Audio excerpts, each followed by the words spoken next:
হায়াত কতটুক মানুষ স্পিকার যদি একটু কাইন্ডলি বলতেন সময় কত সময় আপনি 5 মিনিট। জি জাজাকুমুল্লাহ খেরা মানুষ স্পিকার আমাদের এই রংপুর সুগার মিলস লিমিটেড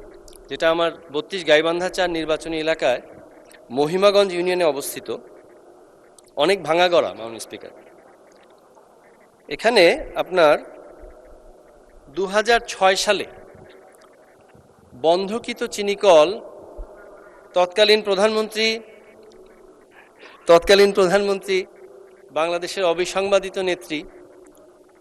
দেশনেত্রী বেগম খালেদা জিয়া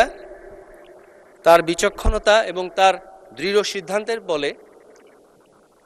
গোবিন্দগঞ্জের আপামর জনসাধারণের ভোটে নির্বাচিত হয়ে এই সংসদে আমি আলোচনা করেছিলাম এবং মাননীয় প্রধানমন্ত্রী সেই সুগার মিলটি চালু করিয়েছিলেন আমি নির্বাচিত হবার কমিটমেন্ট পরবর্তী 3 মাসের মধ্যে এক সে বরকার এক মাননীয় স্পিকার একটু আগে পাশ থেকে একজন কলিগ বললেন যে উর্দু মে বলিয়ে আসলে এটার আমি রেফারেন্স গতকাল দিয়েছি জুলাই সনদের প্রথম যে সংশোধন আসবে সেটার রেফারেন্স দিয়ে বলেছিলাম মাননীয় স্পিকার আমি যে জন্য বললাম এক সে বরকার এক বর্তমান মাননীয় প্রধানমন্ত্রী 2 মাস এখনো হয়নি তার মধ্যে এই ব্যাপারে পদক্ষেপ নিচ্ছেন ইনশাল্লাহ এটা আমাদের গোবিন্দগঞ্জের আপামর জনসাধারণের অত্যন্ত একটা আবেগের জায়গা মাননীয় স্পিকার তবে বিষয় হলো আমি আজকে তারকা চিহ্নিত প্রশ্ন সম্পূরক বলতে গিয়ে আমি যেটা বলেছি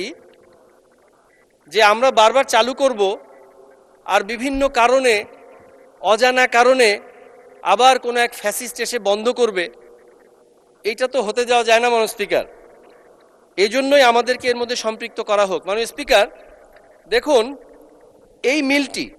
এই যে বিগত সরকার এই আমি ফ্যাসিস্ট বলছি না মাননীয় স্পিকার আমরা সবসময় বিগত বলতে মনে হয় ফ্যাসিস্ট বুঝি এই যে ইনকামবেন্ট যে ছিল অন্তর্বর্তীকালীন সরকার দেখুন তারা এটা 3য় দফায় চালুর পর্যায়ে কনসিডার করেছিলেন কিন্তু দেখুন 3য় দফায় চালুর আগে অন্য সুগার মিলের প্ল্যান্টেশনের খোরাক দেওয়ার জন্য আমাদের রংপুর সুগার মিলস লিমিটেডের যে 1832 একর জায়গা রয়েছে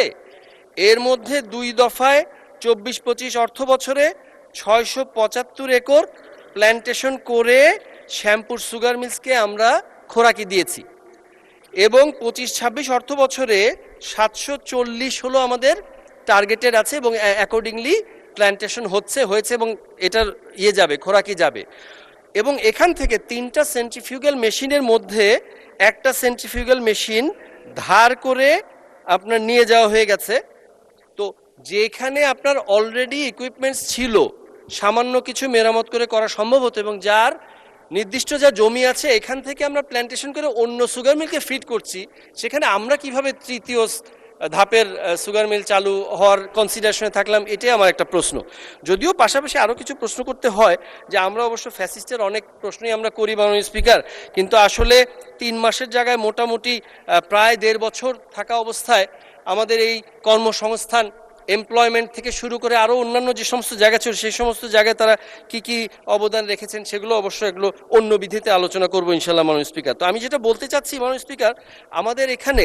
এই সুগার মিলে প্রত্যক্ষভাবে প্রায় 1,500 কর্মসংস্থান পরোক্ষভাবে প্রায় 7 থেকে 10,000 কর্মসংস্থান সম্ভব মাননীয় স্পিকার এখানে যেমন কান টানলে মাথা আসে একটু না বললেই নয় মাননীয় স্পিকার এখানে আমাদের রংপুর ইপিজেড এবং পরবর্তীতে প্রস্তাবিত গাইবান্ধা ইপিজেড নামে যে ইপিজেডটা হওয়ার কথা আছে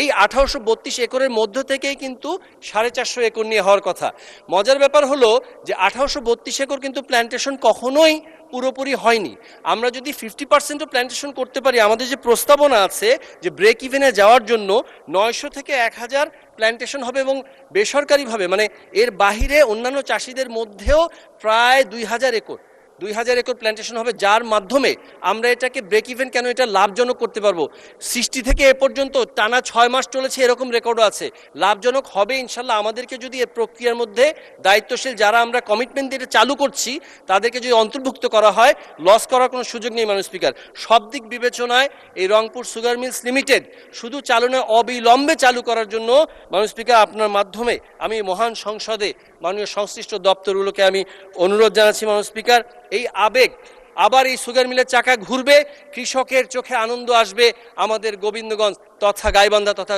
গোটা উত্তরবঙ্গ আবার হেসে উঠবে। আপনার মাধ্যমে এই আশা ব্যক্ত করছি। ধন্যবাদ মাননীয় স্পিকার। ধন্যবাদ মাননীয় সদস্য।